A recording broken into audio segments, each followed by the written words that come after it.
Hello students.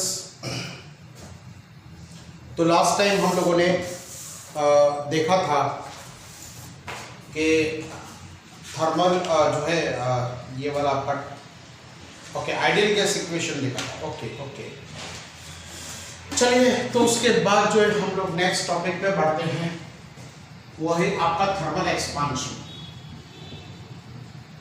Thermal expansion जो है expansion due to heat. Thermal expansion is nothing but it is expansion due to heat.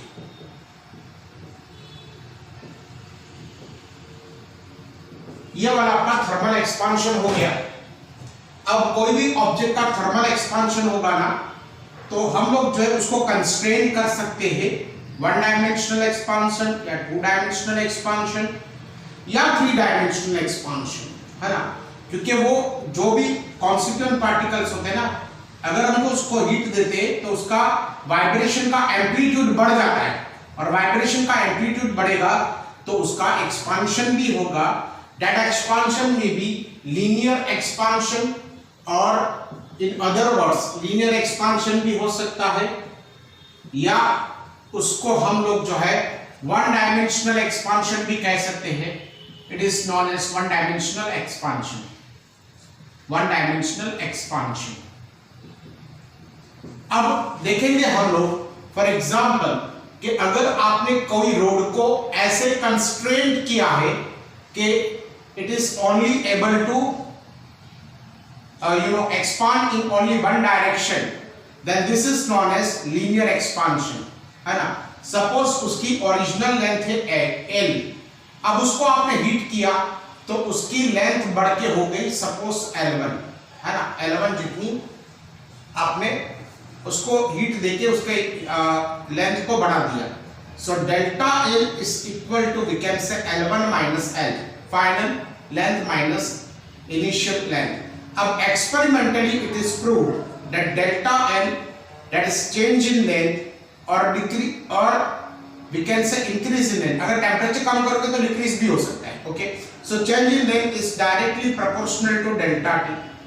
मतलब क्या, जितना ज्यादा temperature को आप बढ़ाओगे, जितना ज्यादा टेंपरेचर में चेंज लाओगे, उतना ही ज्यादा चेंज इन लेंथ हो जाएगा। And delta L is also directly proportional to L। मतलब ये जो उसकी ओरिजिनल लेंथ है उस पर भी डिपेंड करता है। ओरिजिनल लेंथ बड़ी हो गई तो चेंज इन लेंथ बड़ा होगा, ओरिजिनल लेंथ आपकी छोटी हुई तो चेंज इन लेंथ आपका छोटा हो जाएगा। So we can say delta L is directly proportional to combining these two, L into we can say delta T. So delta L is equal to, okay, proportionality के sign की जगह पे हम लोग इक्वालिटी रखते हैं, और यहाँ पर हम लोग proportionality constant रखते हैं, that is alpha. Proportionality constant is alpha L delta T. What is this alpha? Alpha is nothing but it is coefficient of linear expansion. इसको हम लोग कहेंगे coefficient of linear expansion. Coefficient of linear expansion, इसको हम लोग कहेंगे alpha. Now we can से, पहला वाला तो आपके पास ये वाला हो गया, है ना। पहला वाला फॉर्मूला जो है लीनियर एक्सपांशन का क्या हो गया, delta L is alpha L delta T। अब अगर हम लोग जो है यहां पर delta L is equal to L1 minus L रख देंगे, what we did here, we simply put delta L as L1 minus L is equal to alpha L delta T. Now if you take this to this side, so L1 comes out to be, we can say L plus alpha L delta T, alpha L delta T. So L1 is equal to L into 1 plus alpha delta T.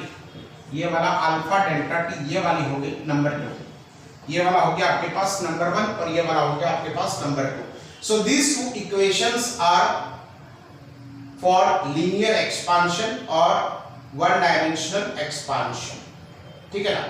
अब उसके बाद जो है इसकी note बनाइए आप, इसकी video को पॉज कर लीजिए, वीडियो को पॉज कर लीजिए। अब हम लोग सेकंड की बात करें। सेकंड इज एरियल एक्सपांशन, और areal expansion can also be termed as two dimensional expansion. अब अगर हम लोगों ने वैसे जो है कोई ऑब्जेक्ट को ऐसे कंस्ट्रेंट किया कि वो 2 डायमेंशन में ही एक्सपांड हो पाए, तो उसको हम लोग एरियल एक्सपांशन कहेंगे, है ना। ये वाला आपके पास L है, ये भी आपके पास L है, सपोज L या B है, चलिए कोई बात नहीं, ये B है, और यहां पर आपने उसका एक्सपांशन किया, तो ये वाला हो गया आपके पास L डैश और B डैश, है ना। Let us say initial area is A and final area is A1, है ना। तो हमारे पास क्या हो जाएगा, delta A is equal to, मतलब change in area is equal to A1 minus A, ये वाला हमारे पास डेल्टा A हो जाएगा। अब ये डेल्टा A है ना, it is directly proportional to delta T and delta A is directly proportional to, we can say, A. So we can say that delta A is directly proportional to A delta T, ये दोनों का हम लोगों ने combination ले लिया। तो हमारे पास डेल्टा A क्या आ जाएगा मालूम है, डेल्टा A हमारे पास आ जाएगा बीटा A डेल्टा T, क्या आ जाएगा बेटा, beta A delta T। What is this beta? Beta is nothing but it is coefficient of areal expansion, क्या हो जाएगा ये, coefficient of एरियल एक्सपांशन, ये वाला हमारे पास बीटा हो जाएगा, ठीक है ना। तो ये वाला हमारे पास बीटा हो गया। फिर उसके बाद जो है, अगर हम लोग इसको ऐसे रखेंगे, delta A is A1 minus A, तो ये वाला हो जाएगा बीटा A डेल्टा T, हुआ ना, ये वाला हो जाएगा बीटा A डेल्टा T। तो ये वाला A1 कितना हो जाएगा, so A1 is equal to, we can say A, और यहां पर आपके पास लिखना पड़ेगा बीटा A डेल्टा T। तो ये A1 is equal to A और आपके पास बीटा डेल्टा T, ये वाला आपके पास दूसरा इक्वेशन आ जाएगा। एक तो ये delta A is beta A delta T, what is this delta T, change in temperature final minus initial, delta A change in area final minus initial. तो ये वाला हो गया आपके पास एरियल एक्सपांशन। इसकी नोट बनाइए, वीडियो को पॉज कर लीजिए, इसकी नोट बनाइए। फिर उसके बाद जो है हम लोग बात करेंगे वॉल्यूम एक्सपांशन की। किसकी बात करेंगे हम लोग, वॉल्यूम एक्सपांशन की। जो वॉल्यूम एक्सपांशन हो रहा है वो 3 डायमेंशनल में होगा। तो 3 डायमेंशनल में होगा तो यहां पर आपके पास ये वाला हम लोग लिख देंगे 3 डायमेंशनल एक्सपांशन। तो अगर हम लोग देखेंगे, suppose volume expansion is delta V, तो डेल्टा V जो है क्या हो जाएगा, सपोज इसका वॉल्यूम ओरिजिनल वॉल्यूम था V, अब इसका ओरिजिनल वॉल्यूम हो गया हमारे पास ये L डैश B डैश और H डैश, और ये वाला हमारे पास H हो जाएगा, ठीक है ना। तो ये वाला हो गया आपके पास suppose V1, so delta V is equal to, we can say V1 minus V, ये वाला हो गया। So delta V is directly proportional to delta T, जितना ज्यादा चेंज करोगे टेम्परेचर में उतना ज्यादा वॉल्यूम में चेंज हो जाएगा, and delta V is directly proportional to V। So delta V is directly proportional to V delta T। अब ये वाला क्या हो जाएगा, delta V is equal to, we can say gamma V delta T, क्या हो जाएगा, gamma V delta T। What is this gamma? Gamma is coefficient of volume expansion, ये क्या हो जाएगा, coefficient of volume expansion। अगर हम लोग यहाँ पर रखेंगे तो V1 minus V is equal to gamma V into delta T। So V1 is equal to, we can say V plus gamma V delta T। So ये वाला हमारे पास क्या हो जाएगा, V1 is equal to V into 1 plus gamma delta T, ये वाला हमारे पास वॉल्यूम एक्सपांशन हो जाएगा। ओके, सो हम लोगों ने थर्मल एक्सपांशन के तीन मोड देख लिए, जिसके अंदर हमारे पास सबसे पहले जो है लीनियर एक्सपांशन था, फिर उसके बाद जो है वॉल्यूम एक्सपांशन हो गया, फिर उसके बाद जो है हमारे पास क्या हो गया, फिर उसके बाद जो हमारे पास एरियल एक्सपांशन और वॉल्यूम एक्सपांशन, ये तीन हो गए। अच्छा, ये कोएफिशिएंट ऑफ एक्सपांशंस है ना हमारे पास, अल्फा बीटा और गामा, दे आर इंटररिलेटेड, है ना, they are interrelated. How they are interrelated to each other, so let me write like this. ये देखिए आपके पास 2 अल्फा हो गया ना, 2 into linear coefficient of linear expansion is equal to beta, and 3 into alpha is equal to, we can say, gamma, है ना। तो ये वाला आपके पास 2 alpha is equal to beta and 3 alpha is equal to gamma, ये वाला आपके पास thermal expansion हो जाएगा, ठीक है बेटा। तो ये वाला आपके पास हो गया थर्मल एक्सपांशन। फिर अगर हम लोग नेक्स्ट उसकी बात करेंगे तो नेक्स्ट जो है आपकी टेक्स्ट बुक में आ रहा है heat capacity and specific heat capacity. ठीक है, तो ये वाली स्पेसिफिक हीट कैपेसिटी और हीट कैपेसिटी के बारे में आपकी टेक्स्ट बुक में लिखा हुआ है। तो चलिए हम लोग उस पर बात करेंगे, heat capacity and specific heat capacity.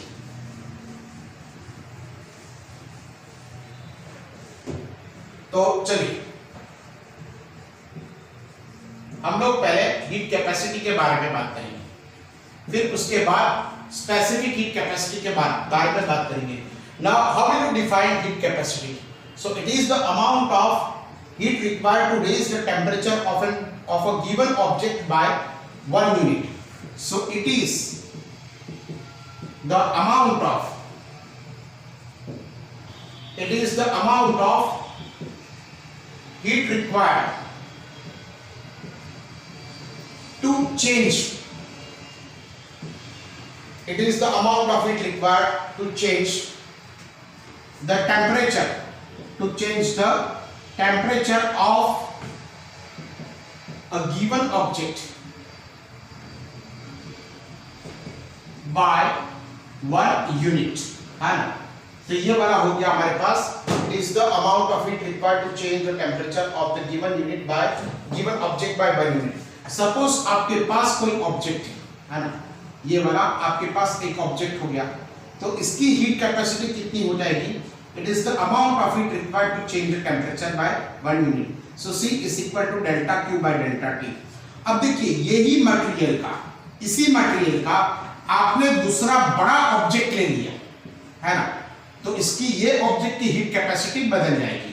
मतलब C is equal to we can say delta Q by delta T, ये बदल जाएगा क्योंकि यहाँ पर 1 डिग्री राइज के लिए या 1 डिग्री चेंज के लिए आपको ज्यादा हीट चाहिए। यहाँ पर जो छोटा ऑब्जेक्ट है तो ये एक ड्रॉबैक था। ये इनिशियली जो है जब साइंटिस्ट जो है इस पे वर्क कर रहे थे तब इनिशियली जो है उन्होंने ये डेफिनेशन दी हीट कैपेसिटी की। अभी जो है बहुत ज्यादा ये नहीं चल रही है बिकॉज इनिशियल स्टेज में जब साइंस डेवलप हो रहा था आज से 500 इयर्स पहले, तो तब जो है इस प्रकार की पहली जो है हमको एक डेफिनेशन दी गई, it is the amount of heat required to change the temperature of the given object by 1 unit. फिर साइंटिस्ट को ख्याल आया कि अगर जो है हम लोगों ने ऑब्जेक्ट को बदल दिया तो हीट रिक्वायर्ड भी बदल जाएगी। तो फिर उन्होंने ये डेफिनेशन के ऊपर एक दूसरी डेफिनेशन दी कि उसको उन लोगों ने कहा specific heat required, specific heat capacity. उसको हम लोग S कहते हैं, इसको हम लोग C कहते हैं। तो it is the amount of heat required to change the temperature of a given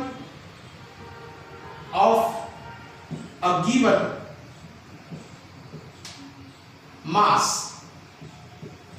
of 1 unit by 1 unit, है ना। तो उन्होंने अब स्पेसिफिक हीट कैपेसिटी की उन लोगों ने डेफिनेशन चेंज कर दी। मतलब हीट कैपेसिटी जो इनिशियली जो थी इसकी डेफिनेशन चेंज की, it is the amount of heat required to change the temperature of the given mass of 1 unit by 1 unit. तो ये वाला आपके पास हो गया। तो ये वाला S इज इक्वल टू आपके पास हो जाएगा डेल्टा Q। क्या हो जाएगा? Delta Q by M delta T। वो पहले क्या था? Delta Q by delta T था। अब ये क्या हो गया? M delta T। तो यहाँ पर यहीं से हम लोग जो इसकी डेफिनेशन भी बना सकते हैं, specific heat capacity is mass, ये 1 यूनिट हो जाएगा, डेल्टा T भी 1 यूनिट हो जाएगा।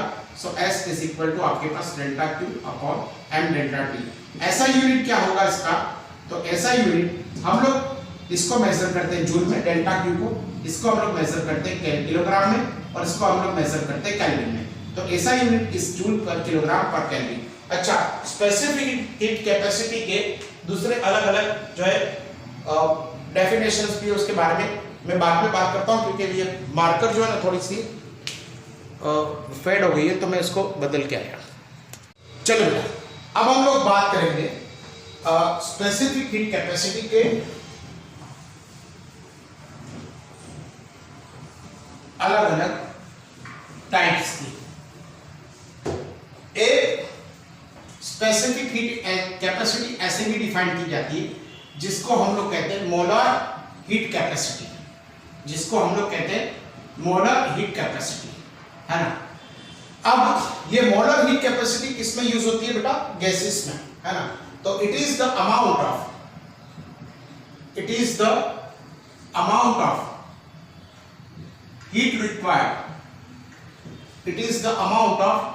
heat required to change the temperature of 1 mole of substance by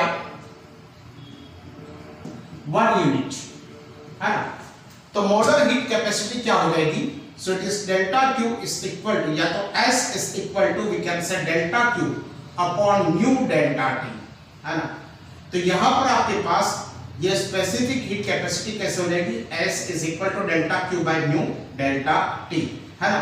तो ये वाला हमारे पास एक इक्वेशन आ गया। इसके पहले हम लोगों ने S is equal to delta Q by m delta t लिखा था ना, तो इससे हमको एक इक्वेशन मिलेगा delta Q is equal to ms delta t, है ना।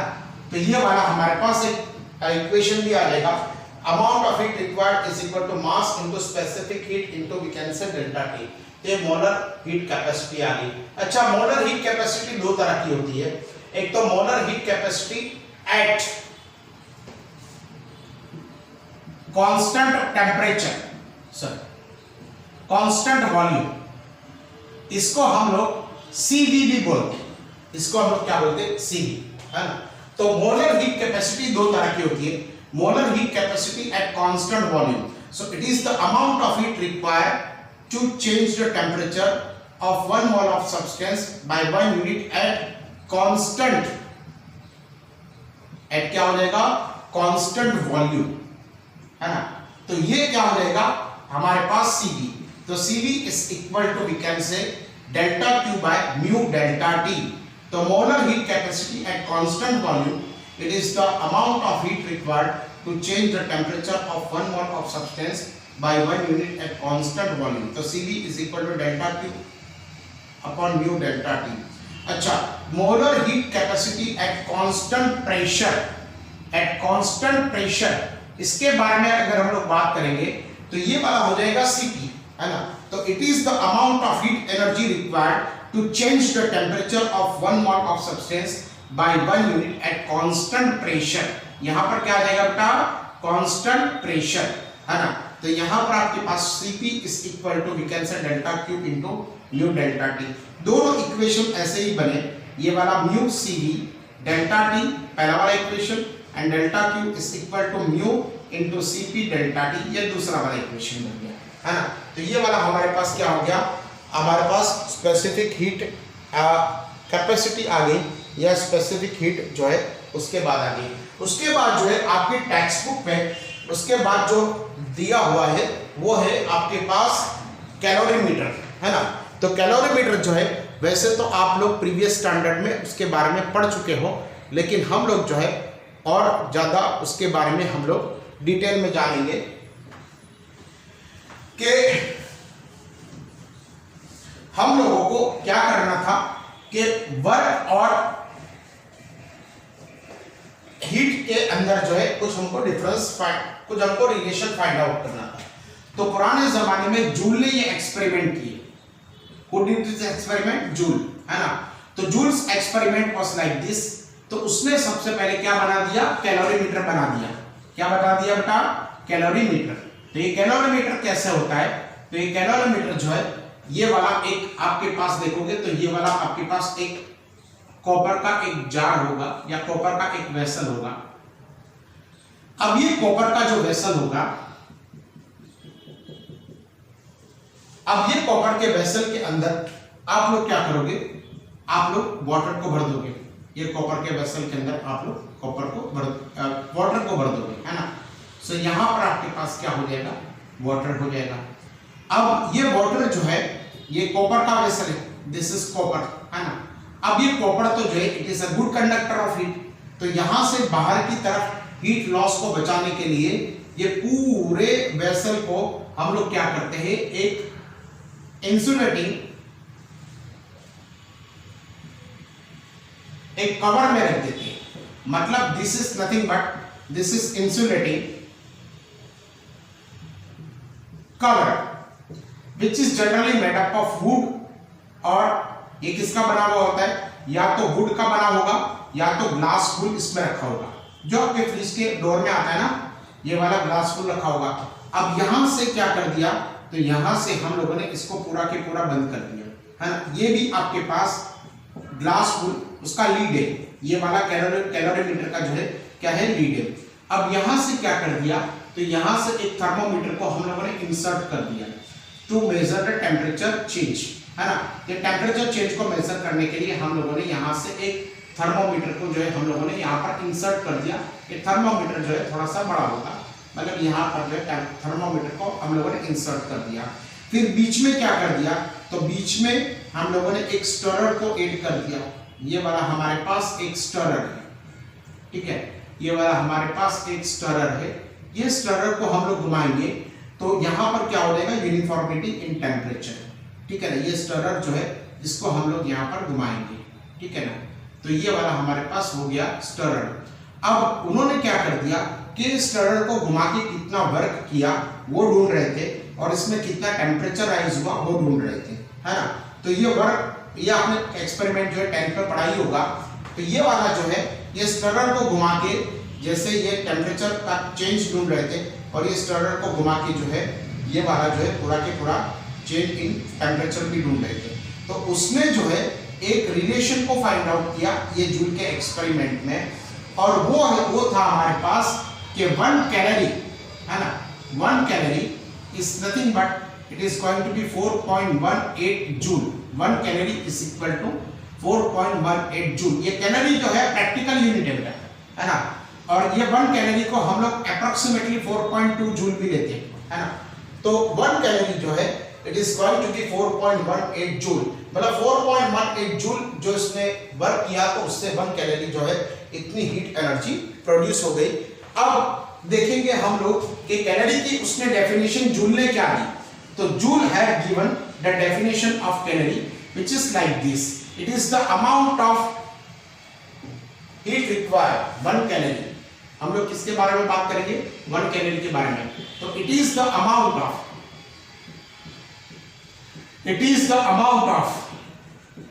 heat required to rise the temperature of 1 gram of water from 14.5 to 15.5 degree Celsius, है ना। तो ये वाला क्या हो गया, उसने कैलोरी की डेफिनेशन दी। It is the amount of heat required to raise the temperature of 1 gram of water from 14.4 to 15.5 degree Celsius. ये वाला हो गया हमारे पास कैलोरीमीटर के बारे में या कैलोरीमेट्री के बारे में। फिर उसके बाद जो है हम लोग एक बहुत बढ़िया चीज करने के लिए हम लोग जो है यहाँ पर आगे बढ़ रहे, वो है अगर आप जो है हीटिंग करते जाओगे या कूलिंग करते जाओगे तो मैटर का स्टेट चेंज होगा, है ना। वो लिक्विड से वेपर बनेगा, या तो फिर जो है अगर आप देखोगे उसके अंदर, देखिए तो सबसे लो टेम्परेचर पे ऑब्जेक्ट जो है सॉलिड होता है, फिर उसको अगर हीटिंग किया जाता है तो वो लिक्विड में चेंज होगा, फिर उसके बाद और हीटिंग किया जाता है तो उसको जो है वेपर में चेंज होगा, उसका स्टेट चेंज होगा वेपर में, ठीक है ना। तो सॉलिड, लिक्विड और वेपर। तो सॉलिड के अंदर जो है हम लोगों ने क्या कर दिया, हीट एनर्जी को हम लोगों ने यहाँ पर हीट एनर्जी हम लोगों ने ऐड किया, तो लिक्विड बन गया, लिक्विड से हमारे पास वेपर बन गया। अब आप देखिए फॉर एग्जाम्पल, मैं आपको एक एग्जाम्पल दूं, है ना। जनरली क्या होता है कि जनरली हम लोग हीट एनर्जी देंगे ना तो उसका टेम्परेचर भी राइज होता है। जनरली हम लोगों ने ये देखा है कि जनरली जो है डेल्टा क्यू अगर हम लोगों ने दिया उस ऑब्जेक्ट को तो उसका डेल्टा टी भी चेंज होगा। देखिए फॉर एग्जाम्पल यहाँ पर, फॉर एग्जाम्पल ये आइस, क्या है ये आइस, ये -12 डिग्री सेल्सियस पे है ना, तो -12 डिग्री सेल्सियस पे तो इसको हम लोगों ने हीट एनर्जी प्रोवाइड की। तो what we did here, we provided heat energy. तो ये वाला पूरा के पूरा जो है चेंज होके ये 0 डिग्री सेल्सियस पे आ गया। कितने पे आ गया? 0 डिग्री सेल्सियस पे ये आ गया। मतलब यहाँ पर जो हीट एनर्जी प्रोवाइडेड थी ना, वो सारी के सारी जो है किसमें चली गई? उसका टेम्परेचर राइज करने में। अब ये 0 डिग्री सेल्सियस पे आइस आ गया, तो अब हम लोग इसको हीट एनर्जी देंगे ना, हीट एनर्जी, तो इसका टेम्परेचर बढ़ना चाहिए ना, तो टेम्परेचर नहीं बढ़ता। मतलब अगर if we provide the amount of heat energy Q2 to the ice, so what actually should have happened? So the temperature of 0 degree Celsius would have risen to 1 or 2 degree Celsius, but it doesn't rise, है ना, ये change नहीं होता। और 0 degree Celsius पे हमको ice का water बनते हुए मिलता है, और वो वाटर का टेम्परेचर भी 0 डिग्री सेल्सियस पे ही रहता है ना। तो ये वाला जो है हमारे पास जो है ये Q2 जो हीट एनर्जी हमने दी, वो क्या हो गई? लेटेंट हो गई। वो क्या हो गई? छुप गई, वो लेटेंट हो गई, या उसको हम लोग जो है हिडन भी कह सकते। ये वाला हमारे पास लेटेंट हीट हो गई, है ना। तो लेटेंट हीट यहां पर क्या काम करती है? तो latent heat is required to change the state of the given substance. Latent heat is required to change the state of the given substance. अब इसको अगर हम लोग जो है वापस हीट एनर्जी देंगे Q3, तो इसका टेम्परेचर बढ़ के, ये वाटर का टेम्परेचर बढ़ के 100 डिग्री सेल्सियस पे पहुंच जाएगा।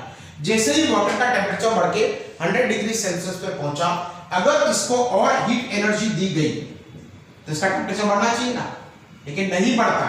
व्हाट एक्चुअली हैपेंस कि ये वाला 100 डिग्री पे स्टीम में, 100 डिग्री जो है इसके अंदर स्टीम में ये वाला जो है पूरा के पूरा वेपर कन्वर्ट होता है। मतलब ये Q4 हो गया, ये भी क्या हो गया? ये भी लेटेंट हो गया। लेटेंट का क्या मतलब होगा? हिडन हो गया। तो लेटेंट हीट ऑफ वेपराइजेशन हम इसको कहते हैं, लेटेंट हीट ऑफ वेपराइजेशन हम इसको कहते हैं। तो latent heat of vaporization is like this कि it is the amount of heat required to change the state of the given substance. तो हम लोगों ने स्टेट चेंज कहां पर देखा? तो हम लोगों ने स्टेट चेंज देखा सबसे पहले जो है आइस में, कि आइस से जब 0 डिग्री, आइस से 0 डिग्री वाटर बनाता, तब भी कुछ हीट एनर्जी जो है यहाँ पर यूज हो गई। फिर 100 डिग्री वाटर से 100 डिग्री स्टीम बन रही थी, तब भी कुछ एनर्जी यहाँ पर जो है आगे उसके अंदर चेंज हो गई। अब हम लोग बात करेंगे, देखिए यहाँ पर कि ये इसके अंदर जो है ना, इसके बीच का जो सॉलिड स्ट्रक्चर है ना, वो तोड़ने के लिए, सॉलिड स्ट्रक्चर को तोड़ने के लिए ये लेटेंट हीट यूज होती है। अब अगर यहाँ पर भी देखेंगे ना, तो ये जो फ्लूइड है ना, जैसे आपके पास लिक्विड हो गया, ये लिक्विड की भी कुछ बीच में बॉन्डिंग को तोड़ने के लिए ये हम लोगों को लेटेंट हीट ऑफ वेपराइजेशन हमारे पास यूज होती है। अच्छा, मैं आपको एक और चीज बता दूं कि यहां से अगर देखिए लेटेंट हीट की अगर हम लोग डेफिनेशन दें, so latent heat is like this, it is the amount of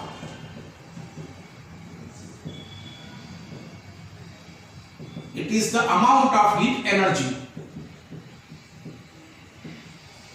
required to change the state of a given substance, है ना। ये दो तरह की होगी, कौन सी होगी? Latent heat of fusion, latent heat of fusion जिसको हम लोग LF कहेंगे, और दूसरी हो जाएगी लेटेंट हीट ऑफ वेपराइजेशन। तो दूसरी कौन सी हो जाएगी बेटा? It will be latent heat of vaporization. तो ये वाला हो जाएगा लेटेंट हीट ऑफ वेपराइजेशन, इसको हम लोग कहेंगे LV, ठीक है। अब एक और फॉर्मूला भी हमारे पास, latent heat of fusion is given by Q is equal to M into LF। देखिए LF क्या है? LF is nothing but it is the heat required to change the mass of 1 unit, है ना। तो 1 unit का मास को हमको change करना है, तो LF जितनी हीट चाहिए तो m यूनिट का मास चेंज करना है तो हमको कितनी एनर्जी चाहिए, तो इन दोनों का मल्टीप्लिकेशन ये हमको डेल्टा LF देगा। So Q is equal to mLF and Q is equal to we can say mLB, है ना। अगर हम लोगों को 1 यूनिट मास लिक्विड से वेपर में चेंज करता तो ये LB हो जाएगा। अगर हमको यहाँ पर m यूनिट का मास चेंज करना है तो हमको कितना हो जाएगा, तो m into LB, this will be equal to we can say Q। तो ये वाला हमारे पास हो गया लेटेंट हीट, है ना। तो latent heat of fusion and latent heat of vaporization. फिर उसके बाद जो है अगर हम लोग जो है बात करेंगे इवोपरेशन और मेल्टिंग की, लेकिन इसकी जो है आप नोट बना लीजिए, इसकी आप नोट बना लीजिए।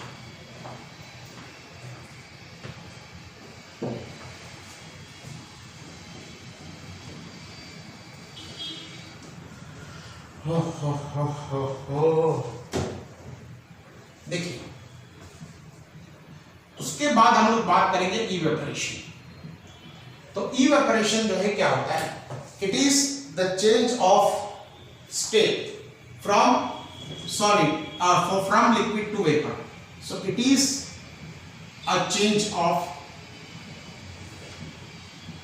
स्टेट, है ना, फ्रॉम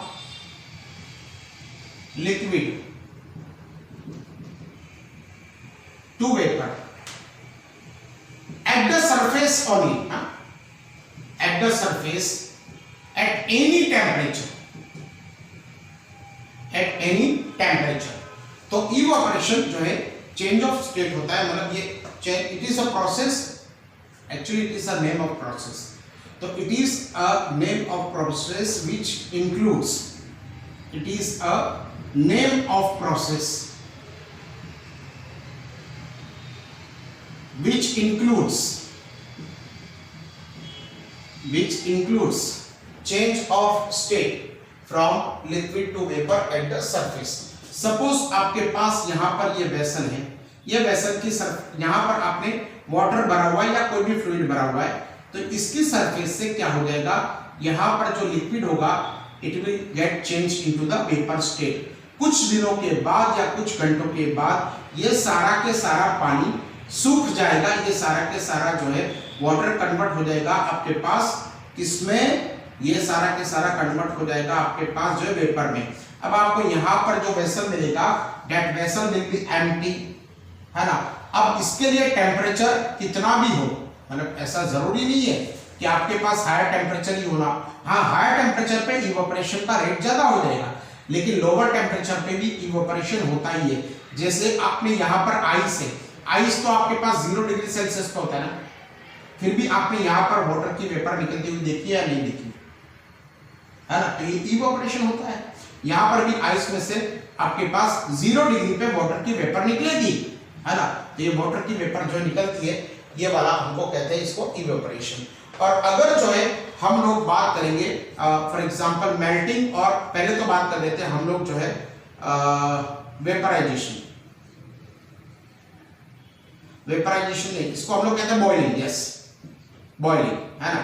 तो यहां पर जो है it is the name of the process which includes change of state from liquid to vapour at boiling point, at boiling point. अच्छा, अगर आपने लिक्विड को इतना हीट कर दिया, यही प्रोसेस से, लेकिन ये प्रोसेस कहां होती है, पूरे मैटर में, है ना। तो यहां पर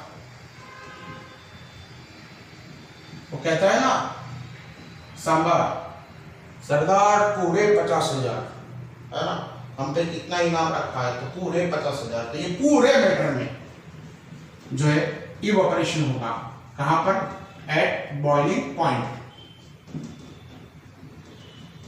एट बॉइलिंग पॉइंट। तो इसको हम लोग कहते हैं बॉइलिंग, है ना। तो ये वाला जो है बॉइलिंग पॉइंट हो जाता है। तो ये इवेपोरेशन जो है it is the name of the process which includes the change of state from liquid to vapour at the surface at any temperature. और बॉइलिंग क्या होता है, बॉइलिंग जो होता है हमारे पास, बॉइलिंग जो है बॉइलिंग पॉइंट पे होता है। इसको अगर हम लोग देखेंगे तो यहाँ पर भी चेंज ऑफ स्टेट होता है फ्रॉम लिक्विड टू आपके पास वेपर में, लेकिन ये कितने टेम्परेचर पे होता है, ये टेम्परेचर पे होता है आपके पास बॉइलिंग पॉइंट पे, ठीक है बेटा। फिर हम लोग जो है दूसरी भी बात करेंगे melting. What do you mean by melting, Melting is nothing but it is a name of process which includes the change in state from solid to liquid at melting point. From solid to liquid at melting point. अच्छा, एक दूसरी एक और बहुत अच्छी process है जिसको हम लोग कहेंगे रीजेनरेशन।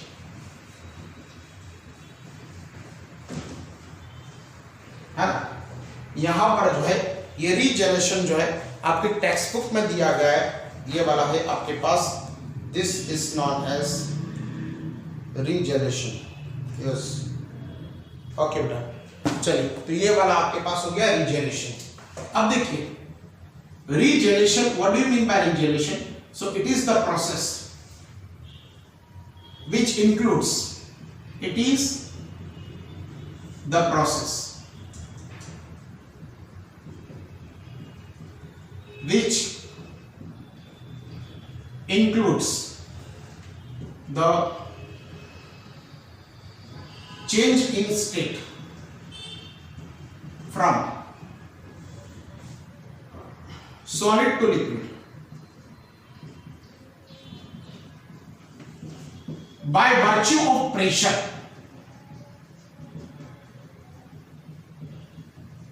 यह सिर्फ इसकी बात करेंगे by virtue of pressure के बारे में।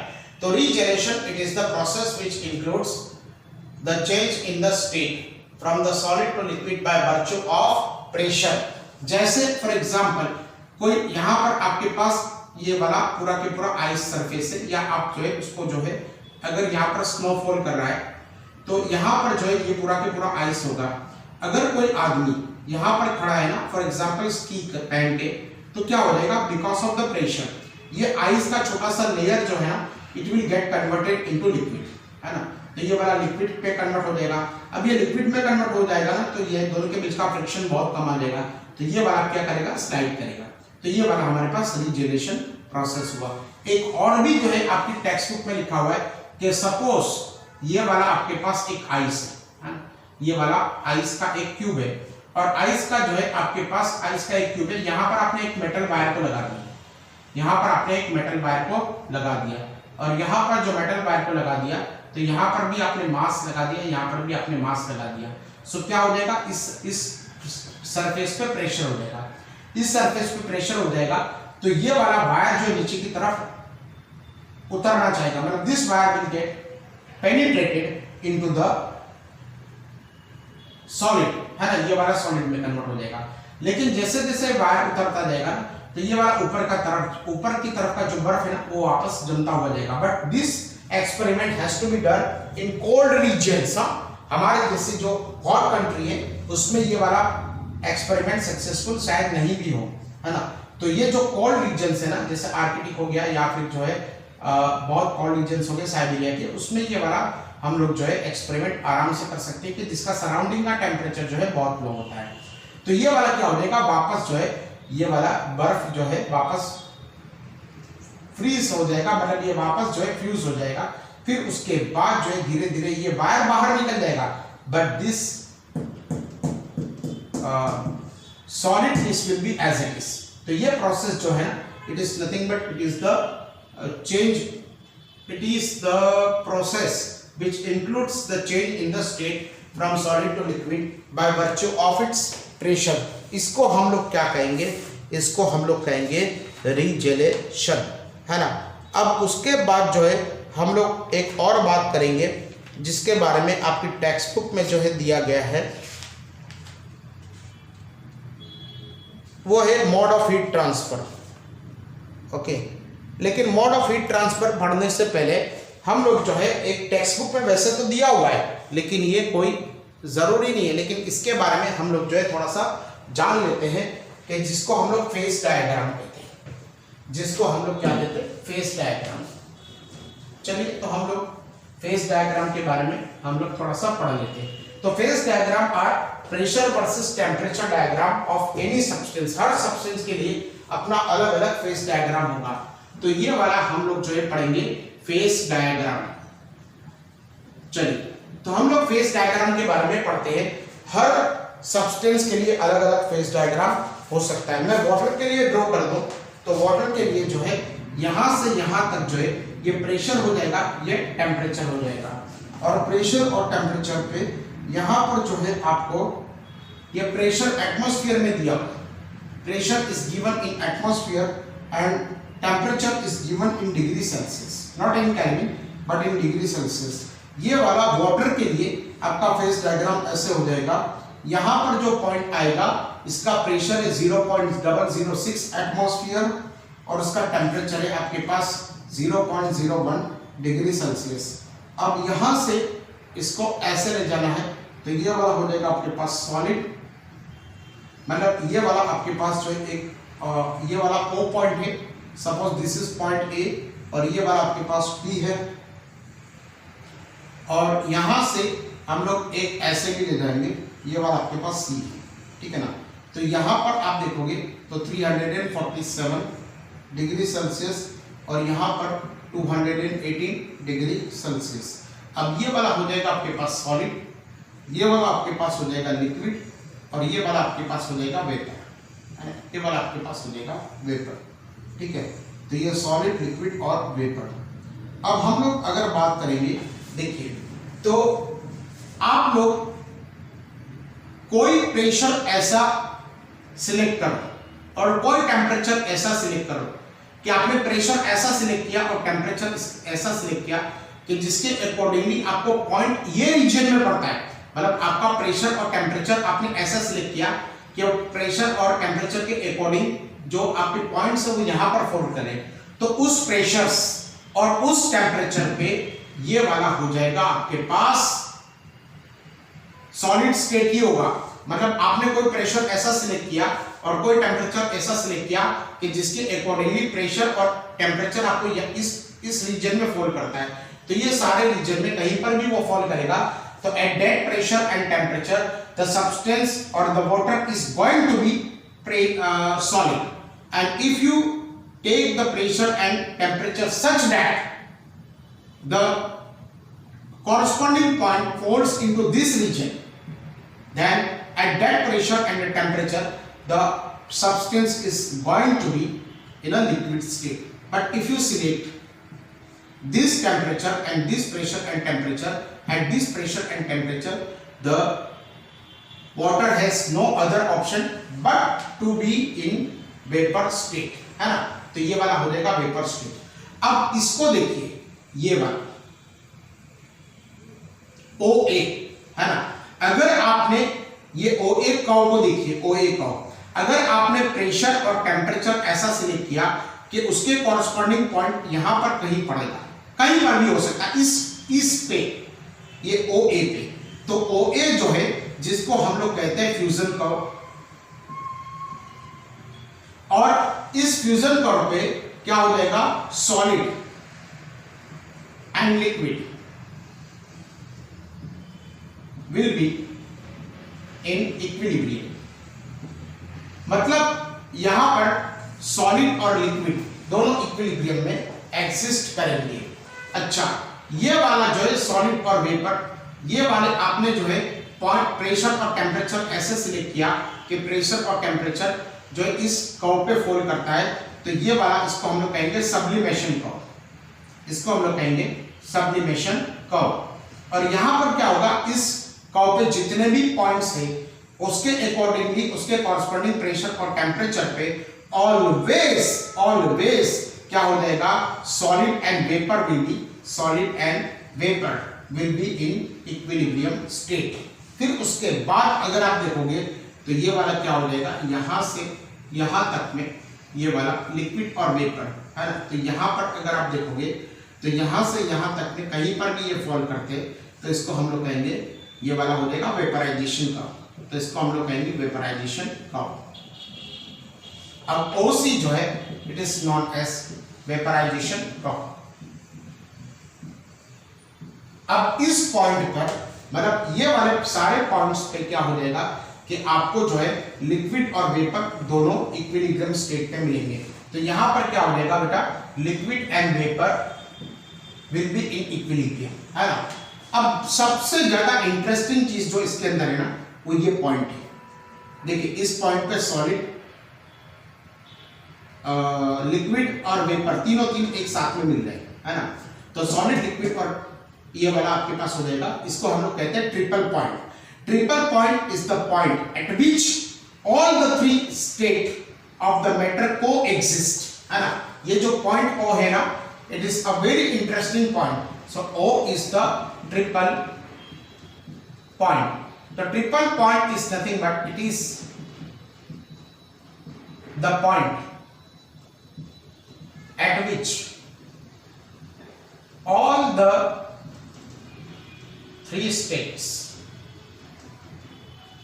of matter coexist, है ना। अब देखिए उसका टेम्परेचर क्या है मालूम?